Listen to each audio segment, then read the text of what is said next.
Welcome to the Healing Streams Reflection. The title of today's post is Children. When I was growing up, most churches had some sort of a Christmas pageant every year. The average sized church could pull together enough grammar school age kids to be the cast and fill all the roles: shepherds, wise men, angels, and innkeeper, and the various animals that we assume were in the stable that eventful night. The plum rolls, of course, were Mary and Joseph given to a couple of the older, more dependable kids. What a production! Shepherds in the sandals and bathrobes with towels on their heads, multitudes of little angels in white choir robes with halos of gold, tinsel positioned over their heads, and gossamer wings tied to their backs. I am sure some adventuresome churches will use a real live baby to play the part of Jesus best, but most just laid a doll in the manger. The cutting-edge churches will run an extension cord to the manger with a light bulb on the end to bathe the Jesus doll in the soft glow of light in the darkened sanctuary. I read about one church that had a light bulb in the manger arrangement. Things were going well until someone offstage tripped over the extension cord, unplugging it from the wall.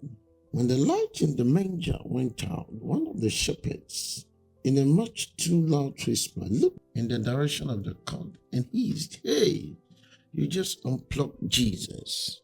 It wouldn't be a Christmas pageant in church without a goof or two along those lines. And Christmas wouldn't be Christmas either without the innocence of children who seem to get it much more easily than we adults. They believe readily and they speak readily. They have no guile, no cynicism, no commercialization. If you tell a child that Christmas is when we celebrate Jesus' birthday, they are completely fine with that.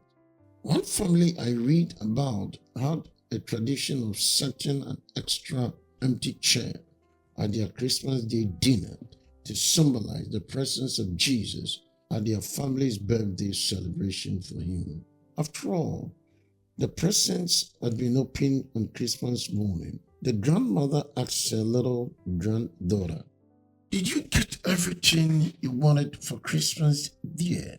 And the little girl replied, "Well, no, but it's not really my birthday." On the other hand, I heard about a small church that on its sign out front had the following message: "Remember, who is the reason for the season? Merry Christmas." The pastor got a call from a lady in the community who was, perturbed with the church's sign. The gist of her complaint was, "I just don't think the church ought to try to take over every holiday." The difference between children and adults at Christmas. I know, children aren't perfect. They sometimes manifest their carnal natures on Christmas morning. They are human, after all. But when it comes to the joy and innocence and celebratory part of the Christmas that we adults so easily lose, children are our best examples.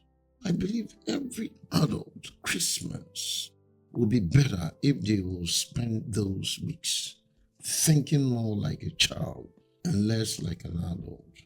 While this principle extends all year long, Christmas is one of the best times of the year to join with children in celebrating the Heavenly Father who gives gifts so generously to his children. Not only did God the Father send God the Son into this world as the very first Christmas gift to his creation, he continues to give good gifts all year long. as a manifestation of his generous grace.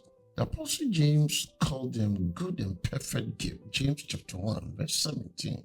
And Jesus himself pointed out how God gives just we need. When we ask for bread, he doesn't give a stone. When we ask for a fish, he doesn't give a serpent. What father would do such a thing? Therefore, Jesus declared, if you then, being evil, know how to give good gifts to your children, how much more will your Father who is in heaven give good things to those who ask him? Jesus said in Matthew chapter 7, 9-11. In spite of all the threats of coal in your stocking, little children don't expect to get bad gifts from their parents. Our kids trust us. They believe we have their best interest and their unadulterated joy in mind. Could there be a better opportunity than Christmas to convey to a child how much his Heavenly Father loves him and that he has a lifetime of good gifts to give? This Christmas, I encourage you to rekindle the wonder of Christmas that you may have had as a child.